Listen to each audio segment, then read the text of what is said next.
Like I took you by surprise. But thank you so much for being here.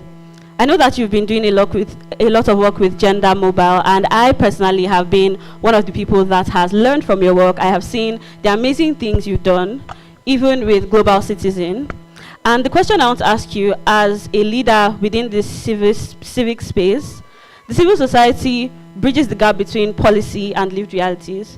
So from your experience, what community-led or innovative approaches have been most effective in addressing gender-based violence and inequality?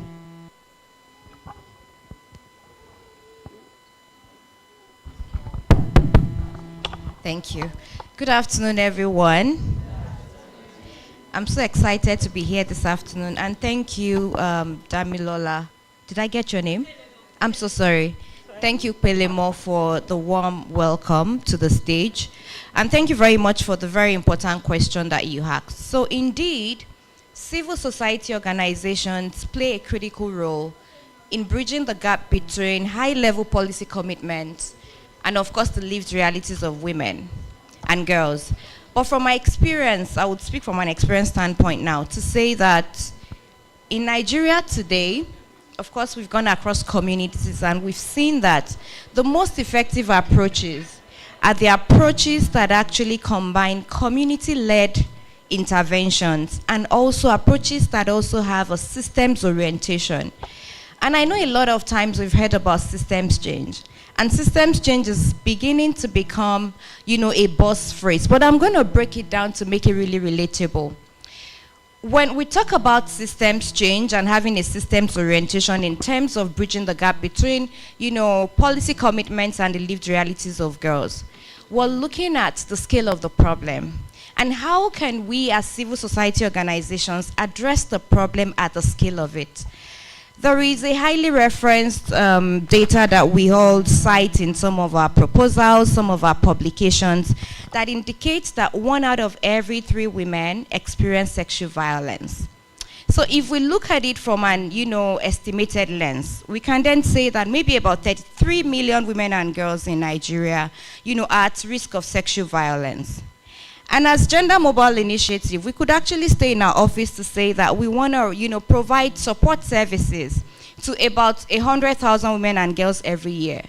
And then the following year, the number may double. The next year, the number may triple. But what that means is that in our lifetime, we would never experience the kind of change that we envision. So adopting a systems lens helps you to actually look at the problem at the scale of it to say, how can we fix the system?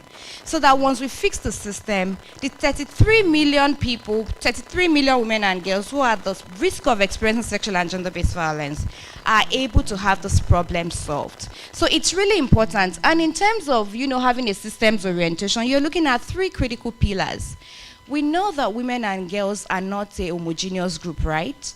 There are persons with disability, there are sexual minority persons, there are women or girls from low-income household. So in terms of even having a systems orientation, you must ensure that you do not use a broad stroke, which means that your approach needs to be intersectional. The structural barriers that girls in rural communities face are quite different from the structural barriers that a girl in an urban elite school would face. Even persons with disability would experience gendered and ableist exclusion. Women from low-income households would probably experience compounded marginalization that would keep them away from financial opportunities. So when you look at this, it helps you to actually address the problem at the scale of it without leaving anyone behind. That's critically important. So that at the end of the day, we are not trying to address this problem and creating another layer of exclusion whilst claiming that we are actually driving inclusion. And then the other bits that I'll talk about has to do with, learning, measurement, and adaptation. Again, sometimes we sit within the confines or comfort of our offices and we say that we're preferring solutions. And this is tied to my point on community-led approaches has been very effective. How do we center the leadership, the voice, the expertise, the needs, the aspirations of people who are directly affected by whatever structural inequity that we're trying to address, in terms of framing the problem in terms of identifying the solutions, in terms of defining the outcomes, and even measuring success. That is critically important. And I think the final pillar, which is also, of equal importance, has to do with political economy analysis in terms of having a systems orientation. Again, a project may have the right technical design, but might be constrained by political and institutional constraints. Who has power to do what? Why would someone exercise power in an equitable manner? And what will motivate them to even do that? By the time we're able to fix these three important pillars in our systems orientation and put women and girls at the center of this, then we would have a promising model and one that is highly effective and addresses the problem at the scale of it. Thank you very much. Thank you so much. I think that was a beautiful answer. Having this holistic lens and having the system orientation to even understand the problem on different levels, all the layers, and including young people and the people involved in all their diversity, I think is very important. And that leads me to my next question, which is for Jonathan. Jonathan, I know you're a very powerful voice in terms of leadership and mobilization of young people to create change. You're also a lot of people might think you're quiet, but you have a very powerful voice, and I know the kind of change that you have created. So I'm going to ask you, we know that young people are increasingly shaping the future of governance and advocacy. So what strategies have you found most effective in mobilizing youth, especially girls, to participate in policy processes and claim leadership? All right, thank you so much, Pelemo.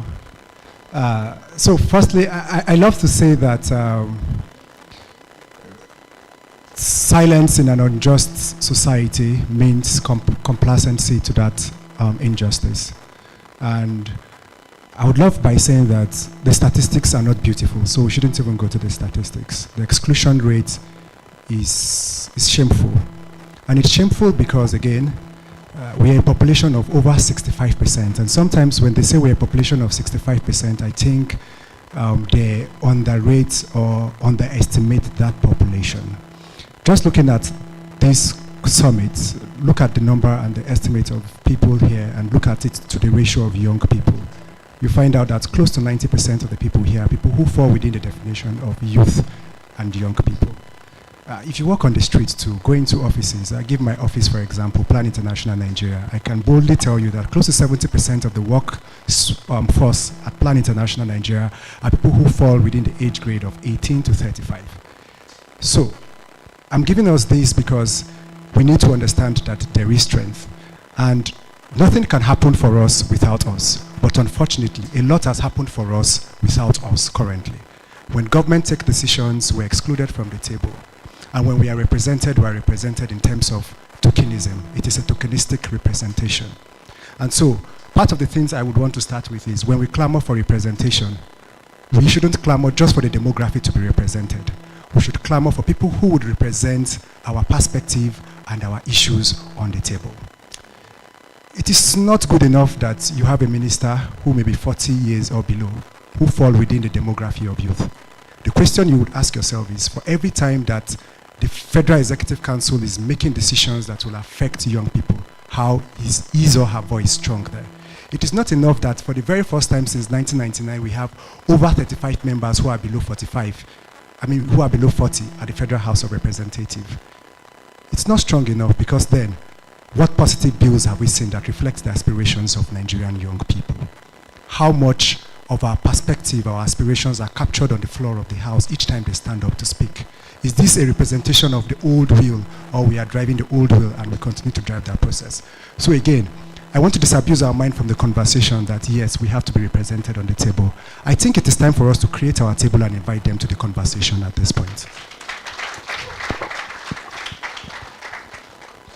Yeah, we need to create the table and bring them to the table, because only then will we dictate the ethics of eating at the table. When we go to their table, we play by the ethics of their own meal. I'm just coming from the House of Reps, and we went with our own agenda. And before we started, the chairman said, "No, hold on," and the MC held on. We wanted to start again. He said, "Hold on," and we're just waiting for just a member of the House of Reps to come and sit. I mean, there were over 70 youths waiting for just one member to come and sit. And the question I asked was, if we are celebrating youth on International Youth Day, and we are waiting for just a member to sit, I think we have failed even at the beginning of the event. And so these were youths represented there to speak, but again, they were eating meal at the decision and dictate of those who brought them to the table to decide. Colleagues, we can invite them to our table. We can hold them to ransom. We can build convenience because they need our votes. I think one of the things we have to take home is that if elections will actually make a change, they wouldn't allow us to vote. What will change the situation is when we organize. And for every time we have tried to organize, they have militarized our organizing. So, against all odds, we need to organize. We need to invite them to that table because they have seen the strength. They are scared of the strength. A lot of them, including the sitting president, organized in his youthful age, and it gave him the platform. And today, he is anti-organizing. But we too, we need to organize very strongly. So, what I have found very strategic and useful is that we need to continually amplify the voices. For every time we find ourselves in the room, we should not lament, because what has happened is that we keep calling the bedeviling statistics, but we don't talk of the young people on the streets who, without little or no remuneration, are carrying the GGE badge and the Activista badge on their chest and carry out civic operations. We don't talk about the young people who are driving innovations and are not getting policy that gives them that enabling environment. We don't talk of the young people in Maiduguri that during the floods contributed their money and fed people even when the government failed. I think when we sit on those tables, it is time for us to tell the government agencies that citizens are doing this. What are you using our tax to do? So we need to continue to amplify their voices.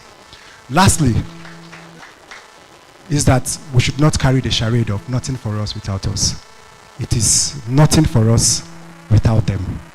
And I say this very strongly because a lot of us in this room are privileged young people. Otherwise, we would not have access to this room, in honesty. A lot of us who sit with them at the House of Reps are privileged young people. Otherwise, we won't sit with them there. What that means is decision cannot be taken without them. And soon, we'll be in that position to take those decisions. So nothing for us without them means that when we find ourselves there, the baton will be passed on to us. Would we actually exclude the youth? Thank you very much. Thank you.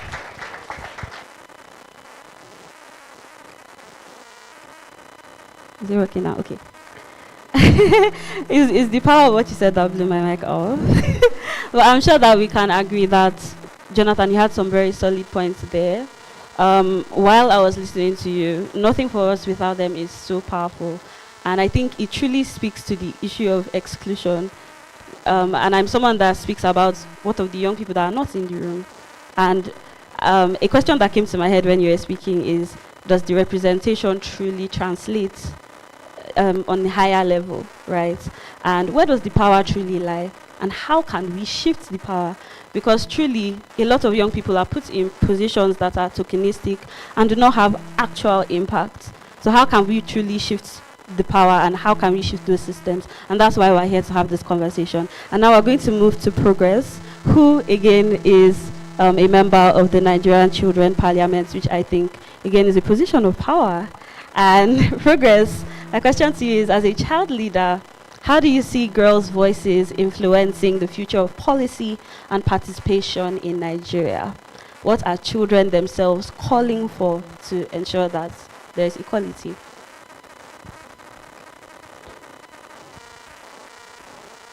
Hello everyone. Thank you very much for the opportunity to be here. I am Right Honorable Progress Umo, the Speaker of the Nigerian Children's Parliament, representing the millions of Nigerian children, and thank you very much for the question. I want to start by saying that the true measure of a nation is not in the height of its buildings or the size of its armies. It is in the dignity it gives to its daughters. And if you want to measure the degree of civilization in Nigeria, you do not look at its monuments or its wealth. You go into its classrooms, see if its girls are safe, if their dreams are protected, and if their voices are heard. Yet today, too many schools are battlegrounds of fear, classrooms leak bullets. And I once met a girl who told me that dream. I once met a girl who told me that her dream is not to be a lawyer or a doctor or anything, but to go to school without being harassed, kidnapped, or married off before her education ends. And when once a child's dream shrinks to safety, the nation itself is shrinking. Another problem is the issue of child marriage. Child marriage is not just a cultural scar, it is a national theft.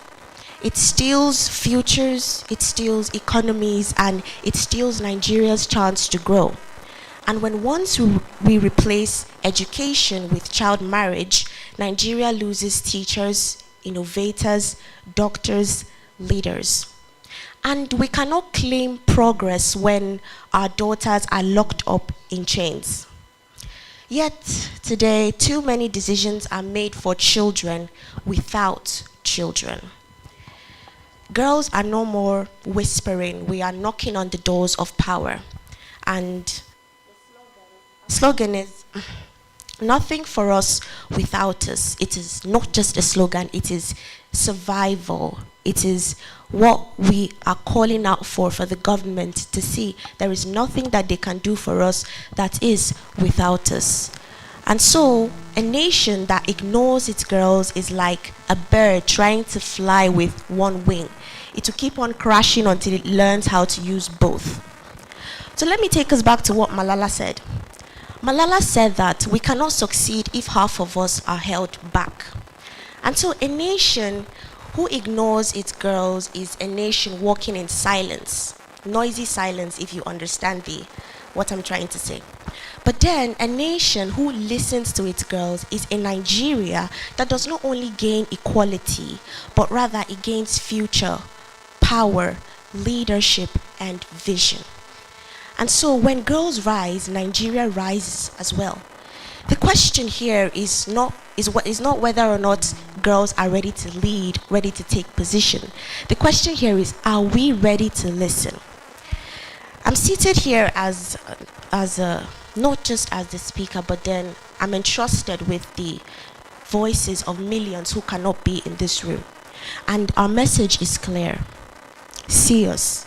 Listen to us. Invite us into these rooms of power. Invite us into these policy rooms. We will not let you down. We are not just the future of tomorrow. We are today. We are the present. And so if we are excluded from the things that affect us the most, then there is nothing being done exactly. Thank you. Thank you so much, Progress. Thank you for that wonderful contribution.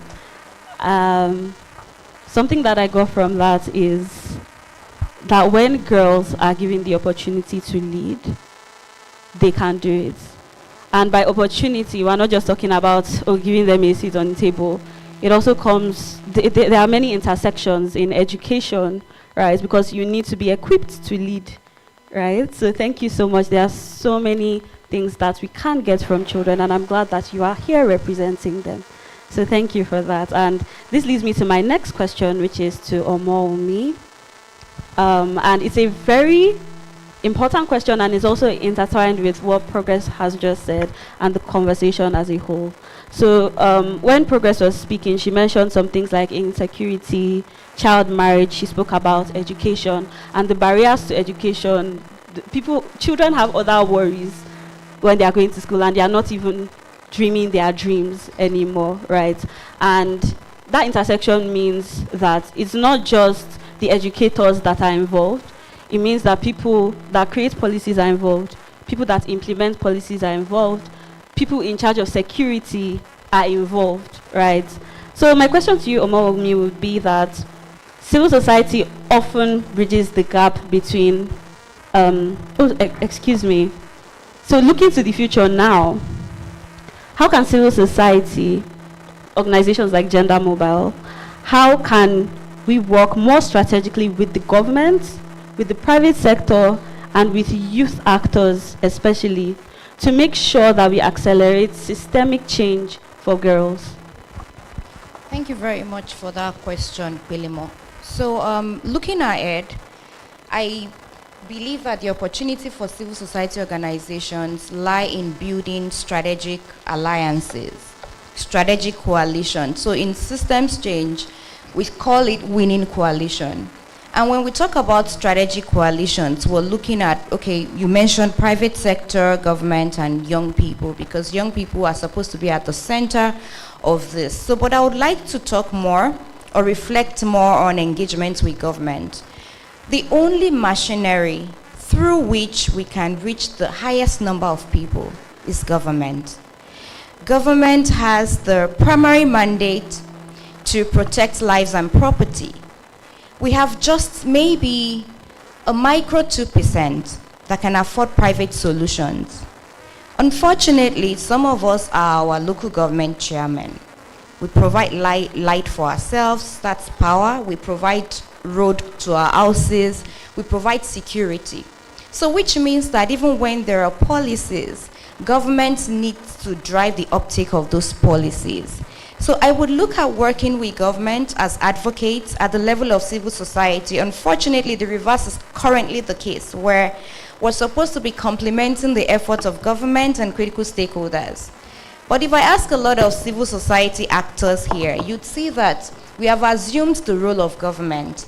And that is why the beat around systemic change is important, because with systemic change, you propel the system to deliver on its system level outcomes, so that that can then in turn translate into people level outcomes. So speaking about, you know, the substance of the relationship between civil society and government now, I would look at a relationship that, you know, helps with co-creating the agenda, co-creating policies. And I would cite our model at Gender Mobile Initiative as a promising model. In 2022, we worked with the ICPC to develop the Model Anti-Sexual Harassment Policy. I also know that it's never easy working with government. As a matter of fact, the current reality defies the logic that indicates that government is a continuum. But you and I know that when you start with this government, even within the same political party, sometimes when there's a political transition, you're back to square zero, not even square one. So, but it makes sense for, you know, civil society organizations to work with government in a way that we are all equal partners. You know, there is no end user, because that is also really critical to sustainability and local ownership. The other bit also has to do with identifying government reformers, because there would always be a reformer within government. We don't have a lot of them, but the few that we have could help unlock access where, you know, access is really a challenge. And then as civil society organizations, we can serve as connectors between people that are affected by this problem and the government, so that we're able to bridge that access gap. The second bit around private sector. So private sector is a great employer of labor.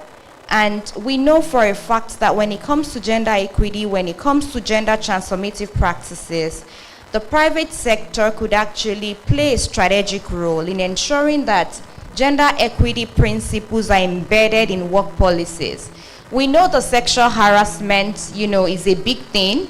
And at Gender Mobile Initiative, we collaborated with government and even private sector to co-create the model policy that I talked about.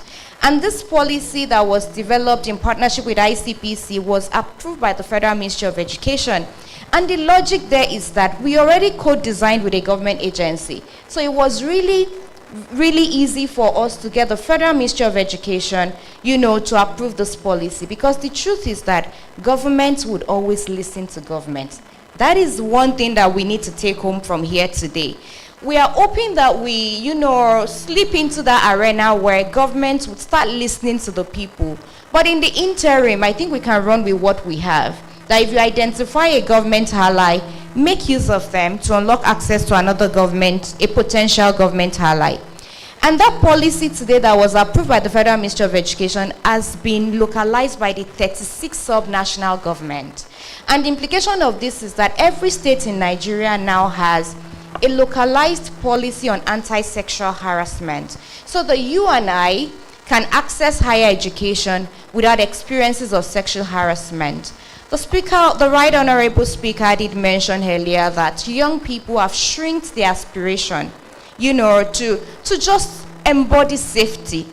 I mean, at the minimum, if I cannot become a lawyer or a doctor, I want to live here unscattered. And that is really, really ridiculous. If the vision, the aspiration, the ambitions of children and young people have been reduced to just, safety. And that is a take-home for all of us. And also to say that this effort has then translated into over 270 higher education institutions mainstreaming prevention framework. Please, let's give a round of applause to Gender Mobile Initiative. And to our government allies too, that have been steady in this effort. So back to private sector to say that private sector needs to see mainstreaming gender transformative principles beyond corporate social responsibility. As a matter of fact, I hate to hear that. They should see that as an inclusive pipeline or pathway to inclusive growth. Because until we start looking beyond private sector, doing this as a charity exercise, then we would not achieve real change. And to the young people, I'm a young person, and it's a very interesting time to be alive, And I see that there's a lot of young people in the room. So I say congratulations to you, because you are alive in a time where you just really need to stand for yourself. Because my elementary knowledge of government, shows that government is the machinery of the state through which the will of the people is formulated, expressed, and attained. But to what extent is your will captured? To what extent is your will formulated, expressed, and attained within the current government machinery that we have? So what this means is that we need to consistently wear the cap of a defender, human rights defender, human rights advocate. And the question I often ask myself is, who then defends the defender? But again, we just have to be there for ourselves in solidarity. So to that extent, I want to, say well done to every young person in the room, and to say that in terms of collaboration, civil society organizations need to consistently collaborate with young people as critical change agents and not as beneficiaries. Thank you very much. Wow, thank you so much, Omomi. I think that you had some very solid points. I feel like this is one of the times I've heard someone go deep when talking about collaboration with different stakeholders, because not everybody goes that deep. So thank you so much for touching all the different, because I mentioned quite a few sectors, so thank you for touching all of them. Something that I took from it is finding government reformers, very important, and then being connectors within the civil society sector as well. And then winning coalitions reminded me of democracy convening as well. So yes, thank you so much. I'm just reflecting on my own thoughts, and I'm sure that everybody here took something from that. So my next question is for Jonathan, and I feel like a lot of us can even relate to this question. We know that campaigns, everybody's doing one campaign or the other. There's a lot of noise around campaigning. There's a lot of trending around campaigning, and sometimes it shifts the conversation, sometimes it doesn't shift the conversation, sometimes it's controversial, but it's harder to shift systems, right? So I want to know, how do youth-led movements go beyond advocacy, right, to create structural change? So shifting resources, shifting power, opportunities towards girls' leadership at the national level. So if you can keep it short, I would really appreciate it, because we're running out of time. Okay, yeah, I'll try to keep it short. So I think I'll be more practical here. The reality is that it's never easy for young people to shift policies and shift systems at the national level. Even at the local and at the state levels, it's almost like an impossible task. So what has happened over time historically is that because the system in place through the institutions have been built to function in a way, the young people have oftentimes grown into resistors, and the society now brands them as non-conformist. And then later on they begin to arrest them and use all state institutions against them. But what has worked well over time is one popular one that we are all part of, the Not Too Young to Run. But because we're all part of it, I would quickly want to discuss about the Donate a Pen to the President, which Omoromi led, I think, some 2 years ago. So there was this bill on the sexual harassment, anti-sexual harassment bill, I think. And I think it passed through. And then a particular president said maybe he didn't see his pen to sign it. And then the conversation started with young people should donate a pen for the president. That was a strong statement. From campuses, over 10,000 pens were donated across different campuses. I think it got to 1 million at some point. I was following it online. What has equally worked very well is that there's this popular time when the former governor of Kaduna State was, his invitation to the MBA conference was withdrawn. But what people did not know was that for 48 hours, Activista members were online, non-stop, every second, tweeting at the NBA and at the National Assembly, calling for the suspension of his invitation, because the call was he shouldn't step out of Kaduna if people are unsafe in Kaduna. And the third day, the Nigerian Bar Association withdrew that invitation. That's not on the pages of newspaper, but these are campaigns that young people have driven and have actually changed system. What I think we need to recognize is our power. I think we're underestimating the power we carry.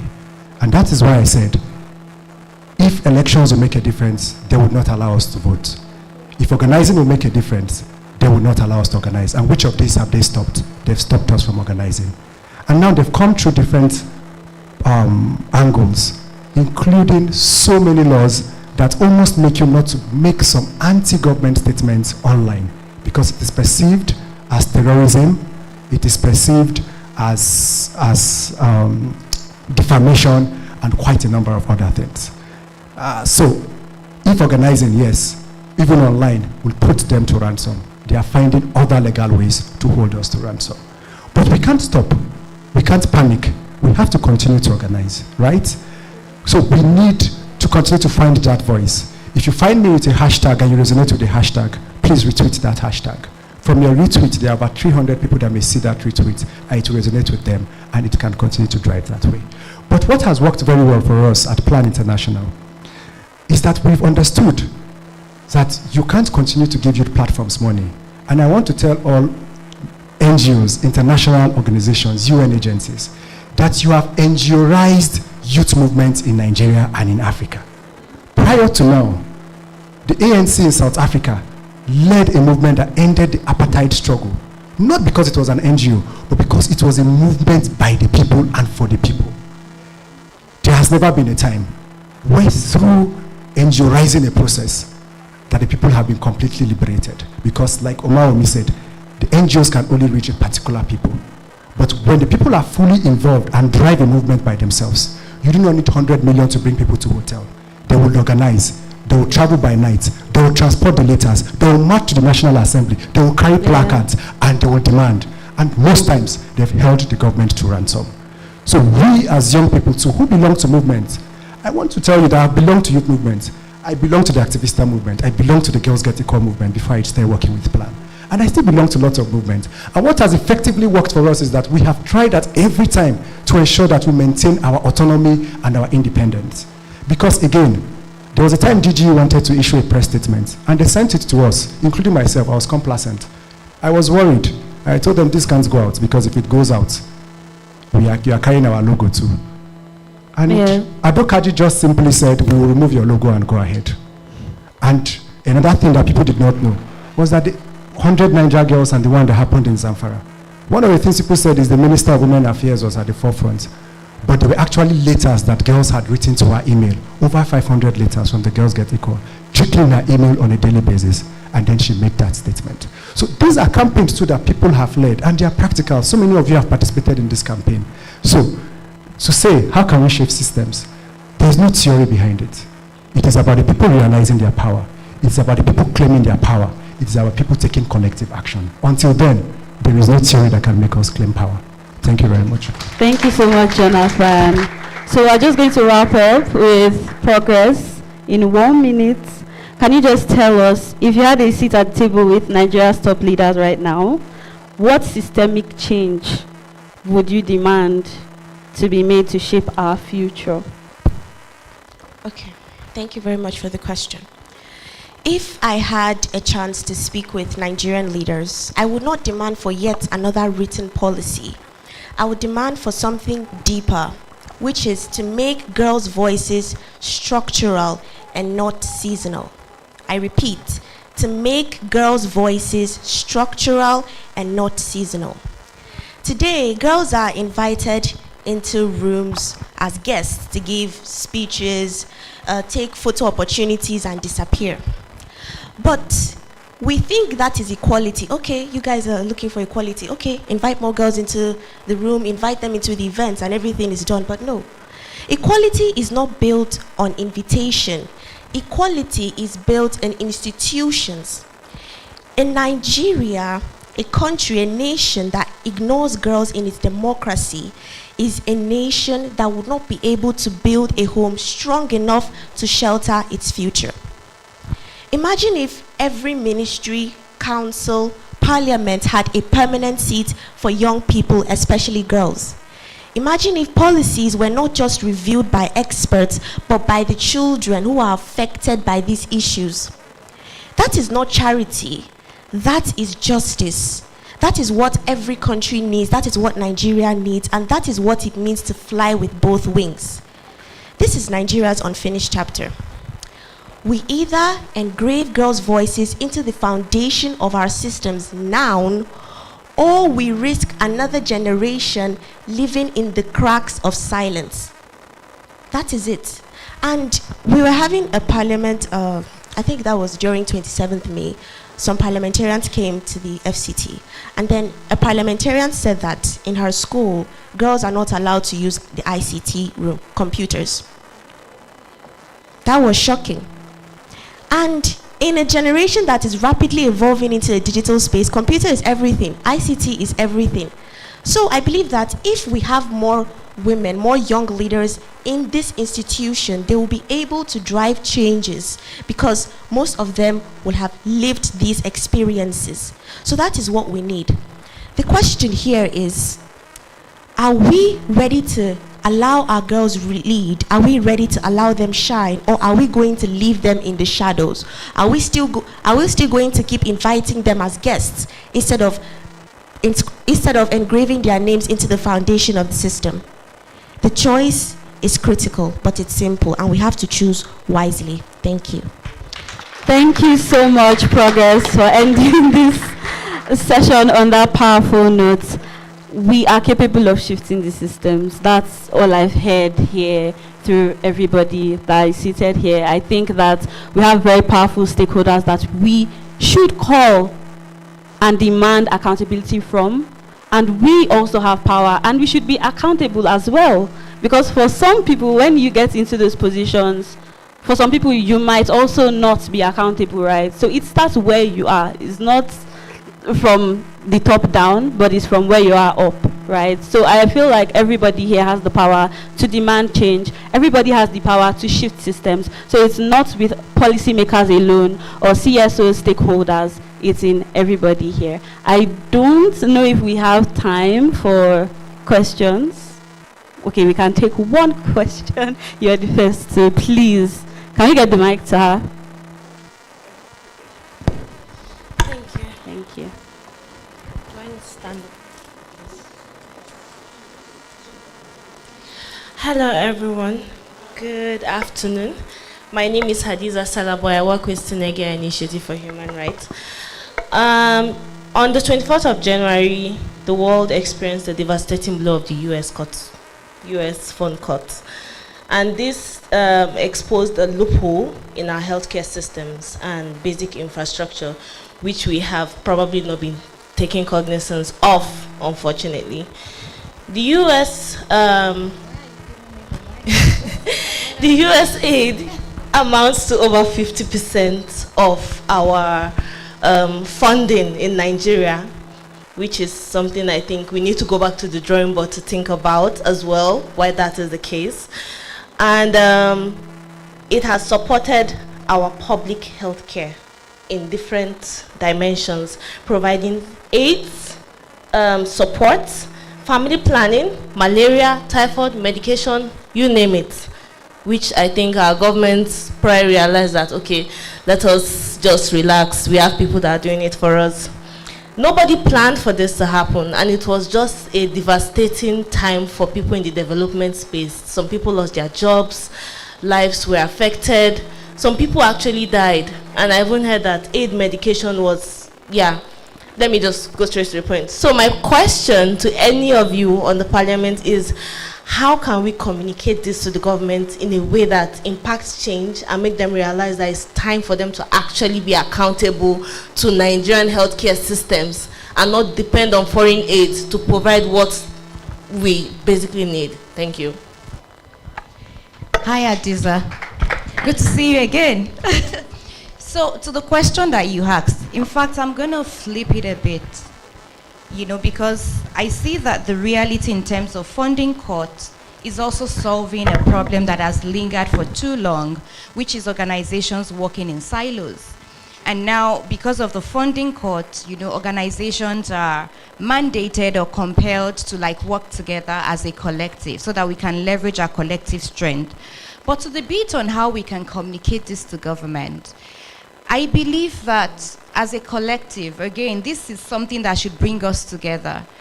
We know that data it's beyond just summary data.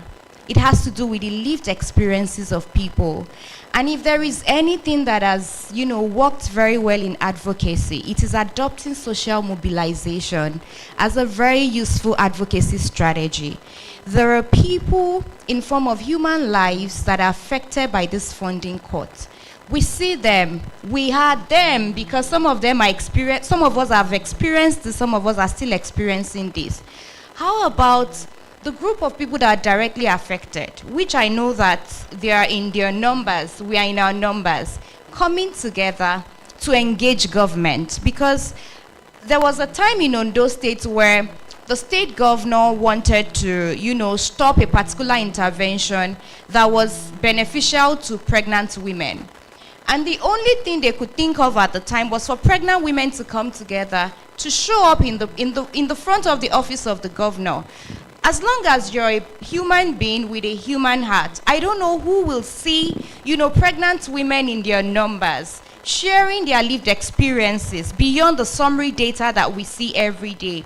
That is a very strong communication tool to government. But just to also say that we need to identify those veritable platforms like high-level advocacy moments. So in September, for example, I'm going to be on the global stage as a global citizen, amplifying some of these issues. And I believe that sometimes when governments are called out on global stages, they listen in a way that is different and unique. So that would be my proposition in terms of how we can communicate this to government. But till then, till government listens and does something about it, I think that we need to synergize more as civil society organizations so that we stop working in silos, we stop repeating mistakes, and we stop duplicating efforts. Thank you. Yes, thank you so much, Omomi. Thank you to our panelists, to Honorable Progress. Thank you so much to Jonathan, and thank you so much to Omomi for all your work and for all your contributions here. And most importantly, thank you so much to everybody that took something from here and shared. Thank you. A